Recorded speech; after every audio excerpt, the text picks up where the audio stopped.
This is not an ordinary portrait. It's called The Fortunate Slave, and it was painted in 1734 by the English painter William.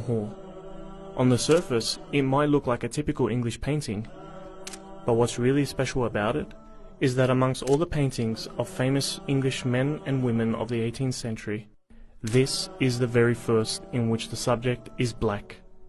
And once you know the story of its subject, Eyoba Suleiman Diallo, you'll see what makes this painting extraordinary. Born and raised in eastern Senegal to a prominent Muslim family, Diallo was known for his great intelligence and memory from a young age.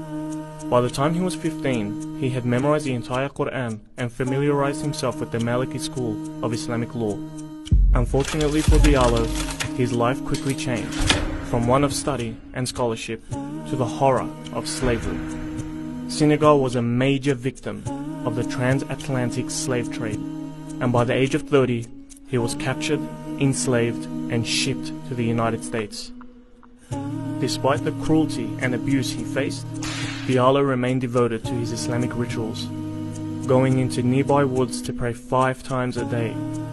After a child humiliated him and threw dirt in his face during prayer, Diallo decided to flee the plantation only to be recaptured and imprisoned. Diallo decided to write a letter from prison to his father in Africa. This letter was intercepted by James Edward Oglethorpe, the director of the Royal African Company and the founder of the American colony of Georgia. Upon reading it, Oglethorpe wrote that he was touched by Diallo's words and arranged that Diallo was to be freed and sent over to England. When Diallo arrived in 1733, he was greeted as a free man amongst the people of England. He made friends in the circles of the elite and would often debate with Christian priests and bishops. At a time known for its extreme racial prejudice, people were impressed with his intelligence, monotheistic beliefs, and piety.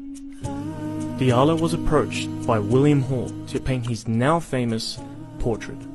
What makes this portrait significant is not just the presence of a black man, it's the way he's depicted.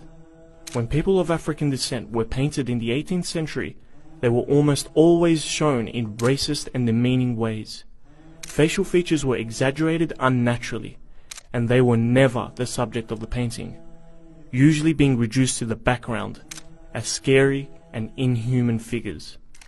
This portrait was the first to depict an African Muslim ex-slave as not only human but noble. His posture and frontal direction were chosen to make him more likable, and his expression is pleasant rather than evil or disturbed. However, what really stands out is the red book hung around his neck. This book is one of 3 Qur'ans Diallo had written purely from memory during his imprisonment. In many ways, this portrait sums up his incredible story. A profoundly religious West African man, enslaved and abused, who won respect and freedom from a society that believed he was inferior, and who throughout his years in slavery never lost pride in his identity as a black Muslim.